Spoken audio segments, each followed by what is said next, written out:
Hello, my name is Katie Riddle. I work in the Office of Sustainability for the City of Charlotte, and I want to give you all a bit of an overview today about the history of the office, some of the work we do, some of the plans that guide our work, how we collaborate with different internal departments of the city, as well as how we collaborate with the community to make Charlotte a more sustainable and resilient place for everyone to live.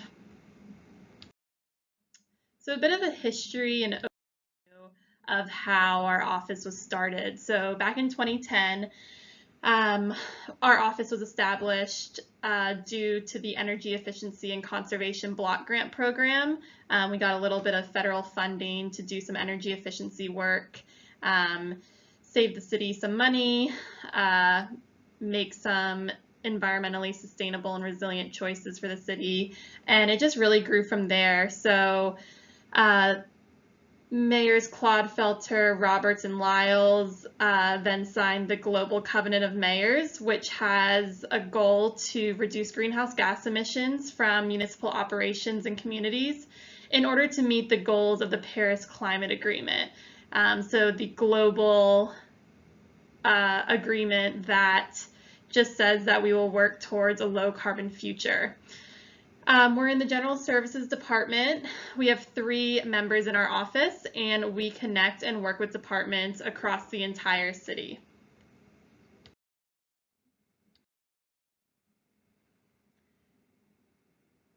So back in 2018, the Sustainable and Resilient Charlotte by 2050 resolution was passed by City Council.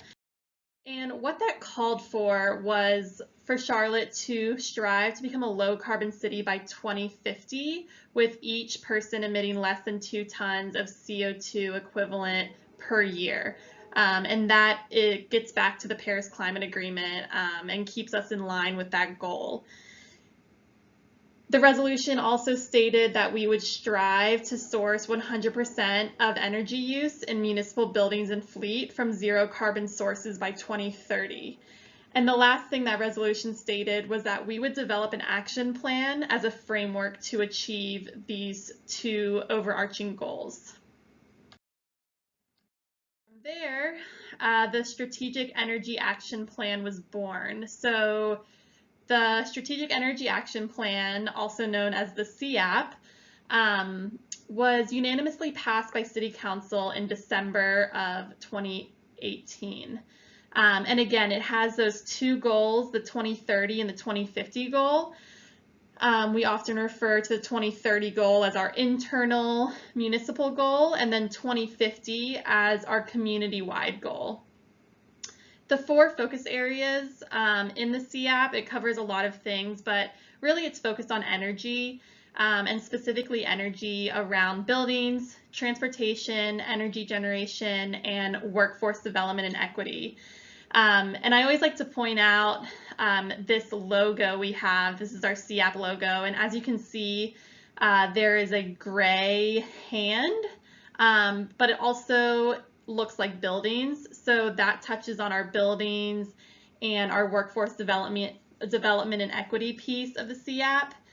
The yellow circle is a sun, which represents our energy generation focus area, as we're really focused on solar energy to produce zero carbon energy for our municipal operations as well as our community. On the right-hand side, the green leaf, there's 2 leaves, you know, environmentalism, but on the right-hand side, you can see that it looks like a road, and that is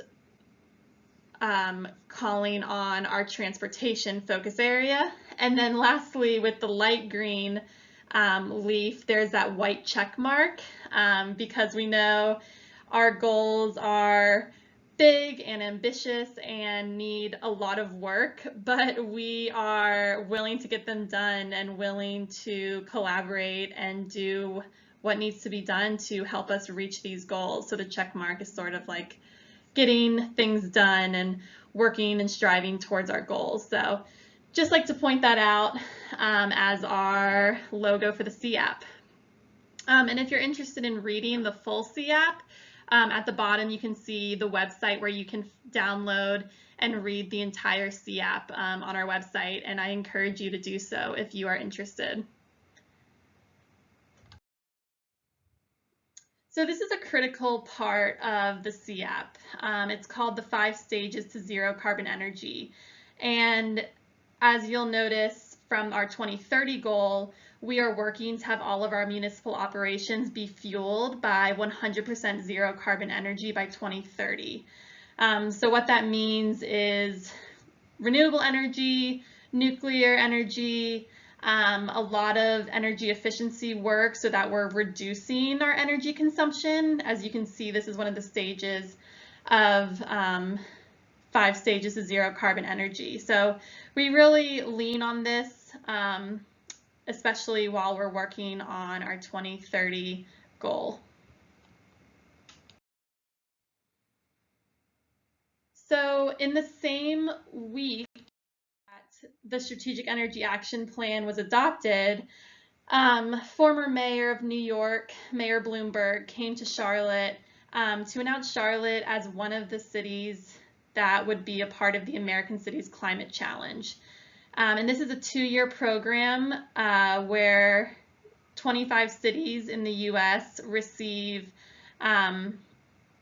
technical assistance and resources to help us reach our sustainability and resiliency goals. So from this, it's considered a grant, but we did not receive any direct funding from this, but we received a ton of support. We have 2 full-time climate advisors in our office that help us towards our goals, work towards our goals. We have a ton of access to technical assistance partners all across the country that we do not have to pay for from the city, but is paid for by Bloomberg Philanthropies, and also some microgrant opportunities as well. And this is really great because this helps us with our CAP goals. So as we're working towards our 2030 and 2050 CAP goals, our climate challenge goals help us to get closer to our CAP goals, if that makes sense. So as you can see at the bottom, we focus on reducing building energy use, increasing renewable energy, reducing vehicle travel, and electrifying vehicles so that we can reach those Paris climate goals, which is also our 2050 goal for the city.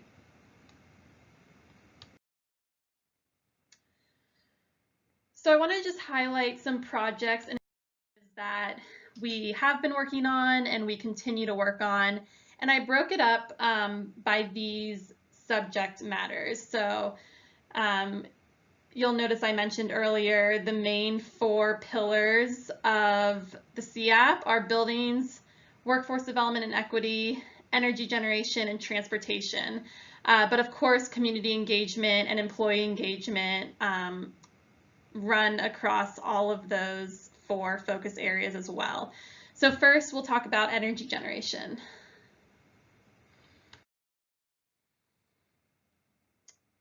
So we are really excited. We have the opportunity to participate in Duke Energy's Green Source Advantage program. Basically, this is a program that helps us to procure large-scale solar energy. So if you see the picture on the right, that is one of our employees on a city-owned rooftop with some solar, rooftop solar. And we have 7 city-owned buildings with solar roofs, and we continue to explore these on-site and community solar opportunities, which are really awesome because that solar energy can fuel our buildings directly. Therefore, we don't have to pull as much energy from the grid, which has a mix of carbon-intensive energy. So we're reducing our carbon emissions, but to really hit our 2030 and 2050 CAP goal, we have to think of that large-scale solar energy. And what that looks like is this picture here. So if you think of a large open field with tons of solar panels on it, that's what I mean by large scale renewable energy. And so through the Green Source Advantage program, we were able to have a competitive procurement process, choose our own solar developer, negotiate with them, and then figure out how much we would be spending and then eventually saving to have this 35 megawatt solar project. So that's a ton of energy, and it really helps us take a huge step towards our 2030 CAP goal.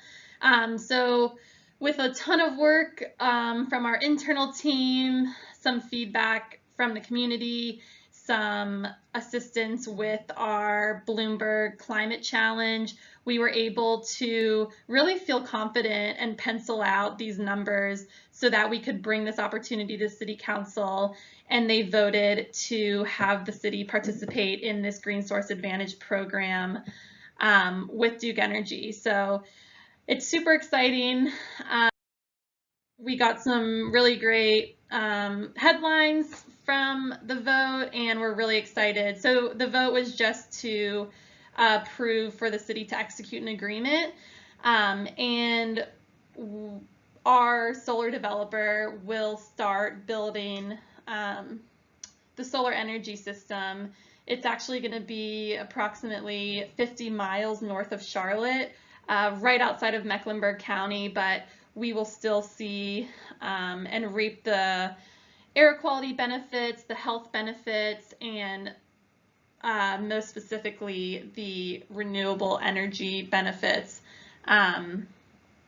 This large-scale solar project is expected to be built and come online and be on our grid in 2022. So we're really excited about that. Keep an eye out for more information on that. So our next section that I'll highlight is workforce development and equity.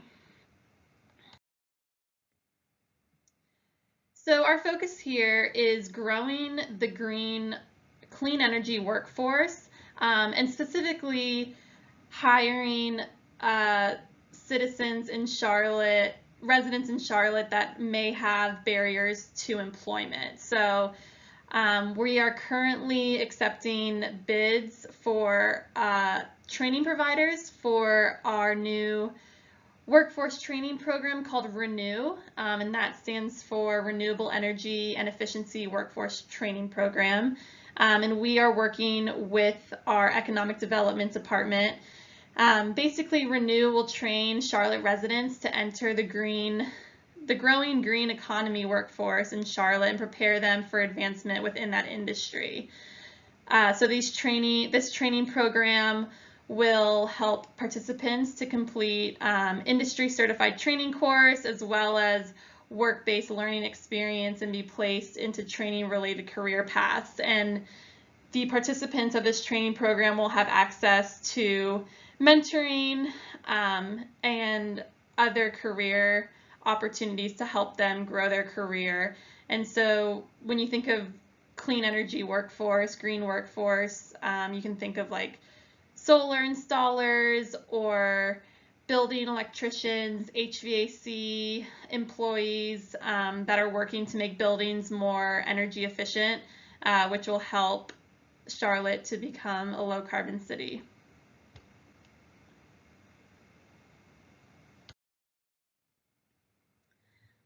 So the next section I'll highlight is building. And so our strategy for our municipal buildings and reaching our 2030 goal is to have smart investments that reduce energy consumption and support the generation of on-site energy where possible. So I mentioned and showed that picture earlier of some of our rooftop solar, which really helps to make our buildings run cleaner, and then that mixed with energy efficiency reduces their energy consumption, therefore emitting less carbon emissions. So Our building services team continues to design new facilities to LEED standards, striving to include on-site solar installations and ensure solar readiness. And LEED standards is a global standard of building energy efficiency. You might notice if you've ever walked into a LEED building that there's usually a plaque that says U.S. Green Building Council and LEED certified. So that's what I mean when I say that. More recently, we have 5 new police stations. 2 of them are with solar, and 3 of them are solar ready. So that means that when we have the budget to procure more solar, those rooftops are ready that we could put them on. Same with fire. We have a fire station that's capable of achieving net zero energy usage. We will look to continue to install solar on existing facilities, and just maintaining and operating existing facilities, aligning with energy efficient and sustainable best practices. So think LED lighting upgrades, more efficient HVAC systems, things like that. Also looking at Energy Star certification, which is similar to LEED, just another certification for a building and how energy efficient or green it is.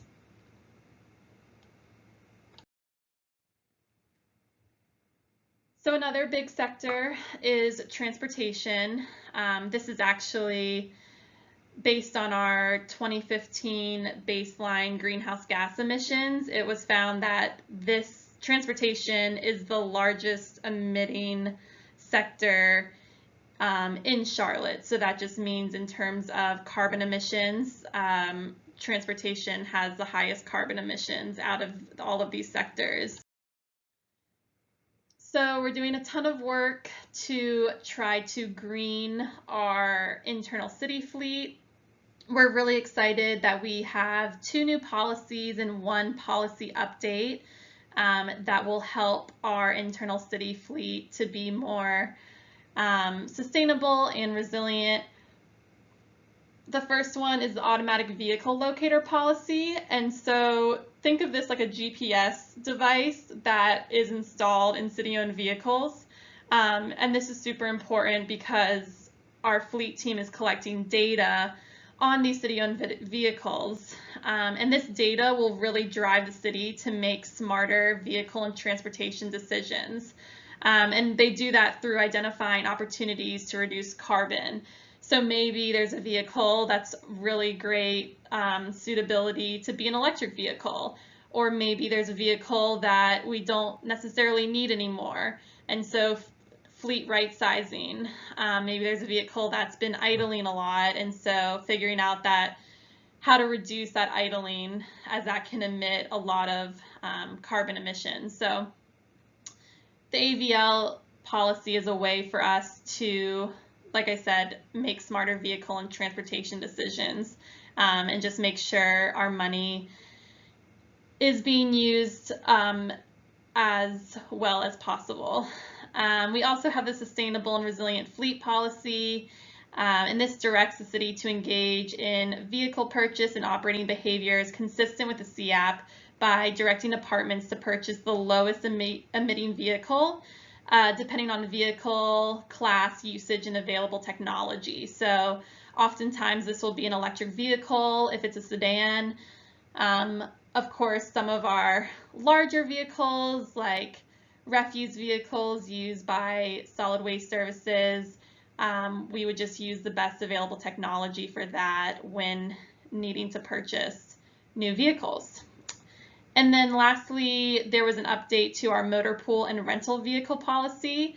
So this requires departments to use rental cars when traveling outside of the county and supports greater use of the motor pool, the right sizing of city fleet, and cutting down on carbon emissions. I spoke about this a little bit, talking about the AVL policy, but again, we're just really excited about AVLs as it gives us a lot of great data that we can then dive into to make decisions based on the CAP, as well as if we buy electric vehicles, which we are, where we need to put the charging infrastructure to support that. So obviously we can't fill up an electric vehicle with gasoline, so we have to have charging stations where it makes the most sense for those vehicles, depending on where they're driving, where they're parking.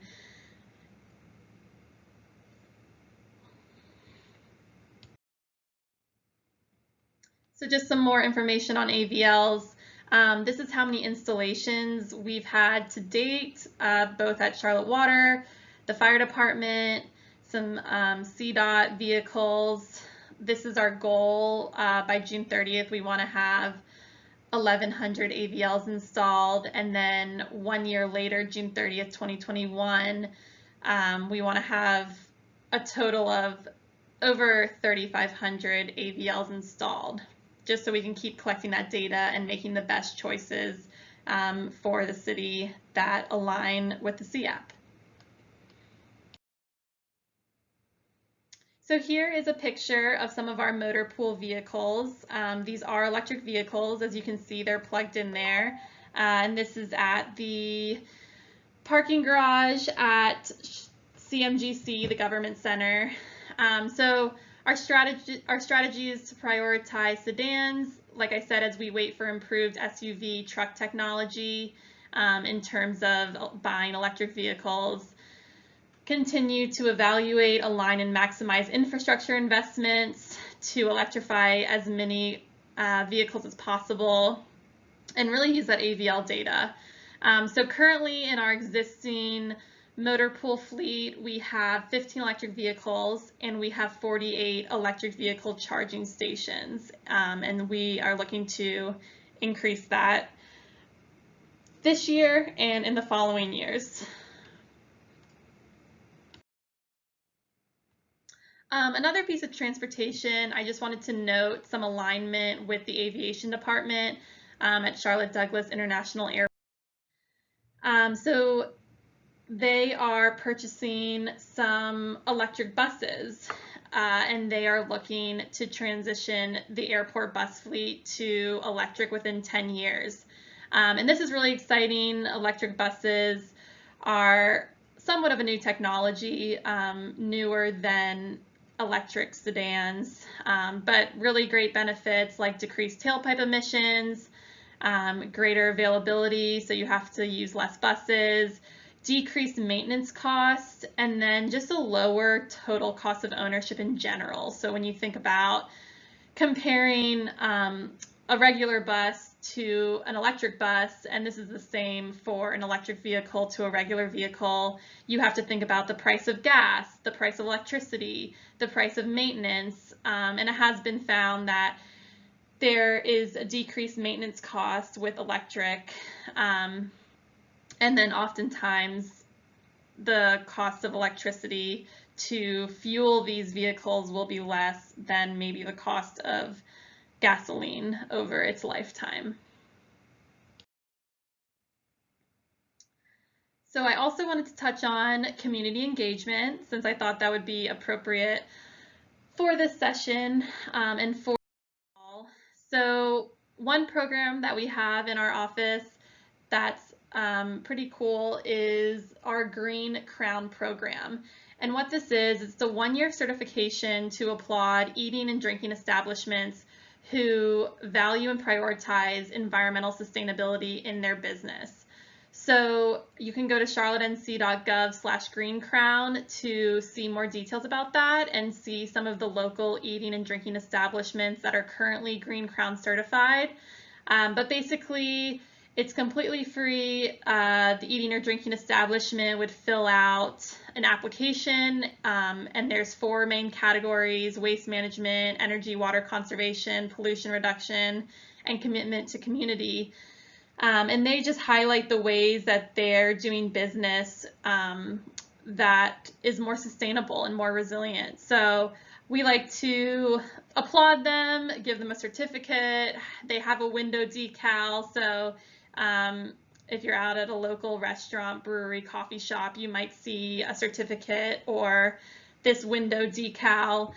And that just shows that they are committed to sustainability and have sort of taken extra steps to prove that. We also like to highlight them on our social media and as well as our website, which, like I said, you could see by going to that website there. So that's one way we're engaging the community, the restaurant, beverage industry. So another way we're engaging the community and getting community feedback is through our CAP external content group meetings. So you can see the picture here on the right-hand side. We have 4 CAP external content groups, one focused on buildings, one transportation, one energy generation, and one workforce development and equity. And the members on this group applied to sit on this group, represent different organizations around and companies around the community, and really work on thinking through how Charlotte is going to reach our 2050 goal. So if you think back to earlier in the presentation, I mentioned our 2050 goal is keeping in line with the global Paris Climate Agreement and really just drastically reducing our carbon emissions citywide so that we are emitting less than 2 tons of carbon dioxide equivalent per person. So these groups are critical in helping us to think through and engage the wider community on how we will reach this goal and what we can do in the community to inform more people, engage more people, and take those steps needed.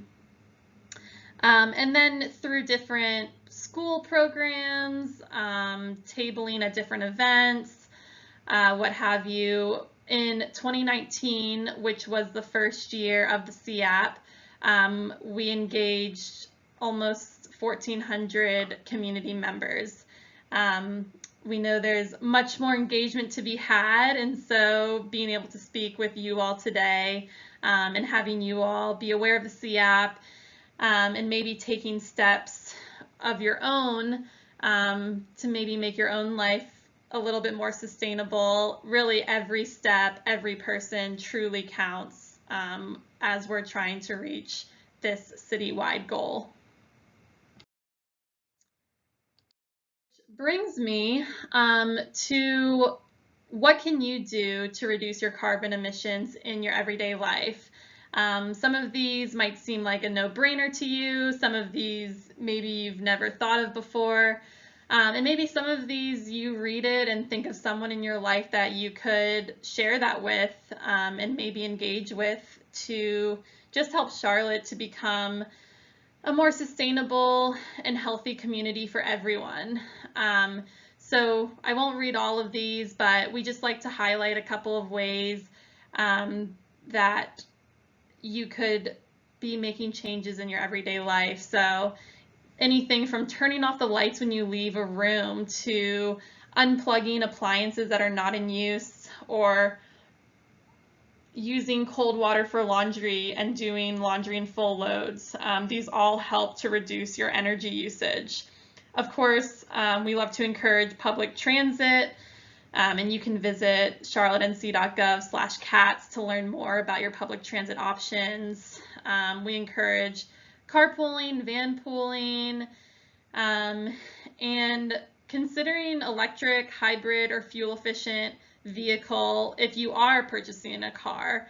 Obviously, carpooling or using public transit can be more sustainable than single occupancy vehicles, but really thinking about all of your options if you are looking to purchase a new vehicle.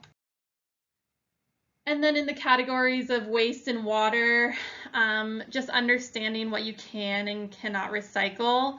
I really like this website from the county.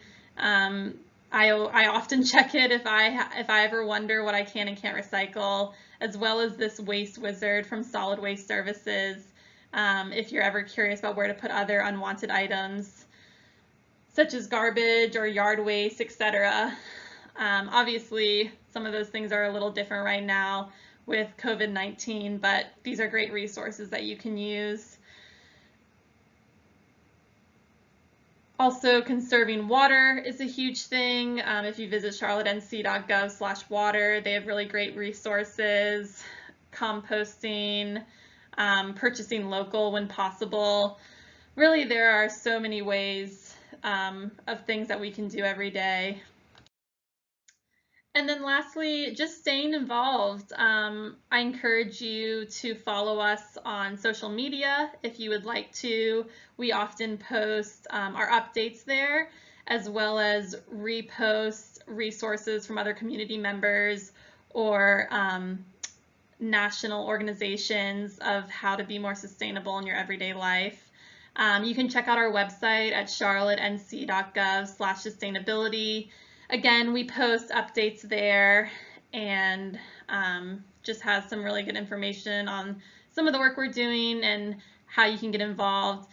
And then I also like to encourage, if you're interested, you can calculate your carbon footprint. There's different websites and different organizations, but it's a really cool way to sort of plug in your everyday behaviors or how often you travel and then see what generally your own carbon footprint is. So just to be aware, being aware really helps to then spark some change if needed.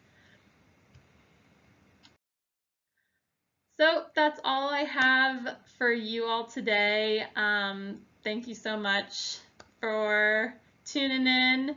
If we were in person, I would open it up for questions and answers right now, but since we are not, I put my email on this slide.